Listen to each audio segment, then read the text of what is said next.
బంగ్లాదేశ్ లో హిందువులపై జరుగుతున్న దాడులను తక్షణమే ఉపసంహరించుకోవాలని, లేని పక్షంలో ప్రతి దాడులు చేస్తారని హిందూ సంఘాల ఐక్యవేదిక నాయకులు వాసు అన్నారు. బంగ్లాదేశ్ లో హిందువులపై జరుగుతున్న దాడులను నిరసిస్తూ శనివారం అద్దంకి పట్టణంలోని స్థానిక బంగ్లా రోడ్డు నుంచి భవానీ సెంటర్ వరకు నిరసన ర్యాలీ చేపట్టారు. ఈ సందర్భంగా హిందూ సంఘాల ఐక్యవేదిక నాయకులు వాసు మాట్లాడుతూ హిందువులపై జరుగుతున్న దాడులను ఆపాలని రాష్ట్ర వ్యాప్తంగా ఉన్న హిందూ సంఘాల వాళ్ళు శాంతియుత నిరసన ర్యాలీ చేయాలన్నారు. రాబో కాలంలో కార్యాచరణ ప్రణాళిక సిద్ధం చేసి పోరాటాలు చేస్తారని వాసు చెప్పారు.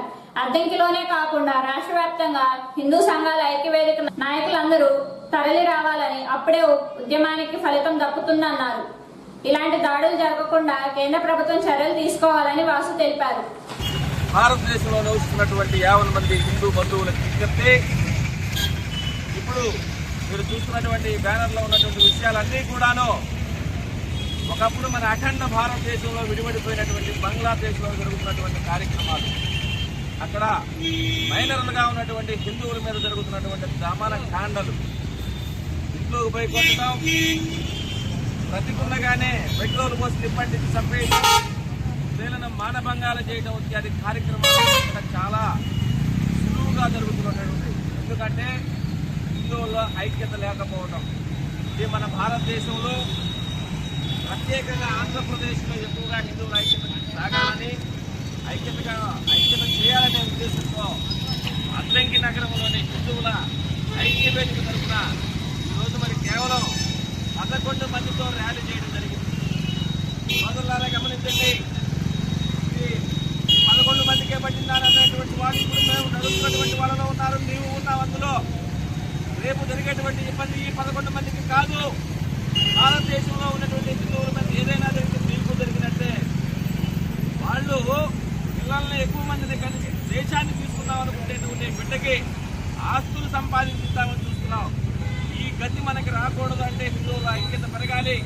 బంగ్లాదేశ్లో చంపుతుంది కాపు బిడ్డనో, కమ్మ బిడ్డనో, రెడ్డి బిడ్డనో, లేదంటే శెట్టిగారి బిడ్డనో కాదు, కేవలం హిందూ అనే ప్రతి ఒక్కరిని కూడా దారుణాతి దారుణంగా వెంటాడి వేటాడి చంపుతూ ఉన్నటువంటి విషయాలు మీరు మీడియా ద్వారా తెలుసుకుంటూనే ఉన్నారు. నేను తెలియజేసేటప్పుడే భారతదేశంలో కూడా భవిష్యత్తులో ఇది కొనసాగడానికి ఎంతో దూరం లేదు. మన పిల్లలు ముత్తాతలు తాతలు ఇబ్బంది పడ్డారు, భవిష్యత్తులో మన బిడ్డలు ఇబ్బంది పడకూడదంటే మనలో ఐక్యత పెరగాలి.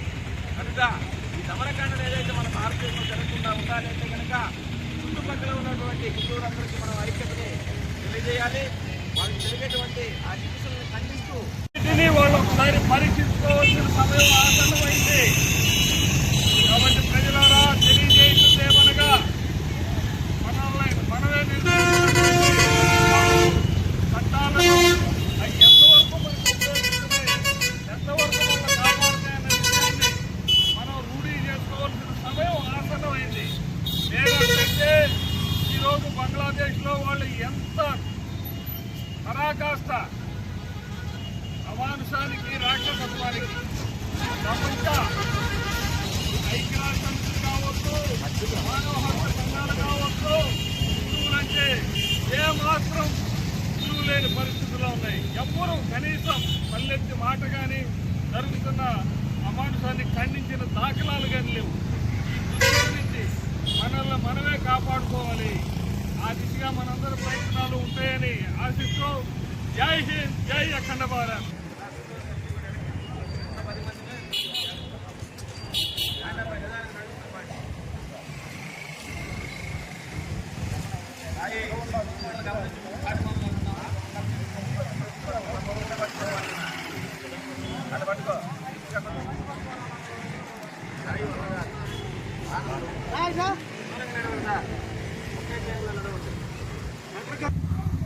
బాపట్ల జిల్లా